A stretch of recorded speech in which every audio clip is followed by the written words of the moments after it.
Alondra. Welcome to my channel.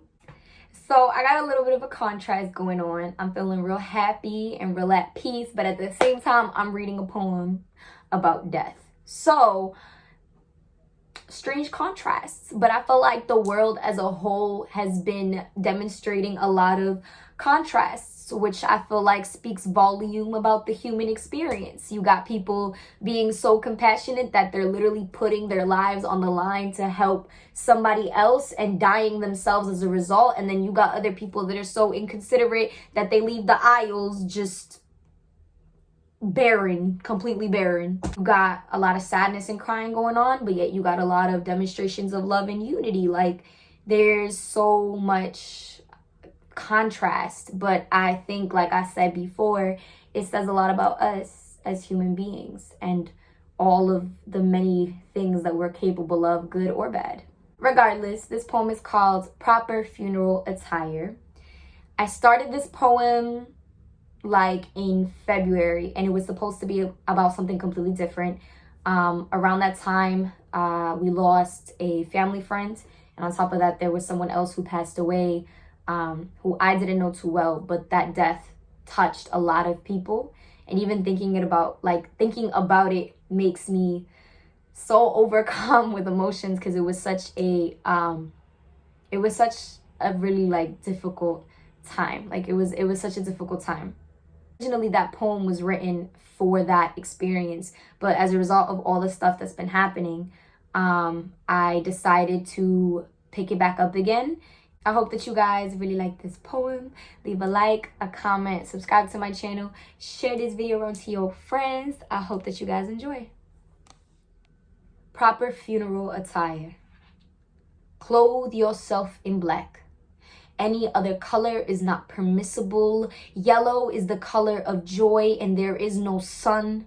No day out of this darkness in sight. No horizon rising out of this grief, the abyss of pain. Don't wear blue if it's the last thing you do, for blue is the sea. It is peace, calm. What is peaceful about death? About the tragedy which clothes the body, which clothes their casket like a hand-me-down robe, the only thing promised at birth of pain. Born of pain, die in pain too. What an intimate experience to look death in the face, staring back at you, looking my grandmother in her eyes, glazed over, chest huffing, puffing, grasping onto every last breath, trying to hold on to a life escaping of pain. Death hovers over our land.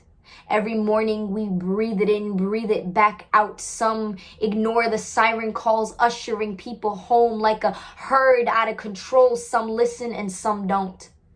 Only people paying is the ones who can't handle the virus, got them grabbed in a chokehold. Only family to watch him in a hospital bed is the nurses, the doctors. Those are their kids, their wives, their old folk.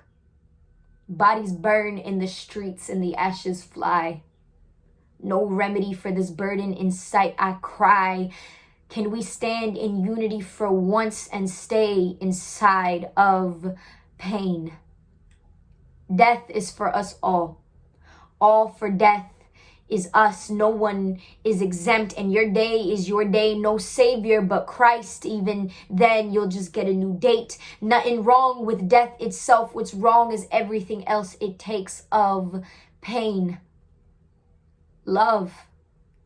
Not a feeling, but an active response. Act out in love and do your simple part, so no other first responder gotta watch another brother, sister, or mother eyes glaze over, gasping for air, singing songs into the void. Hold tight onto loved ones, to enemies alike.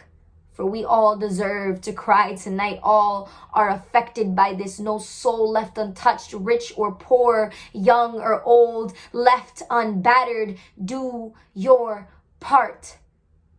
Of pain we love.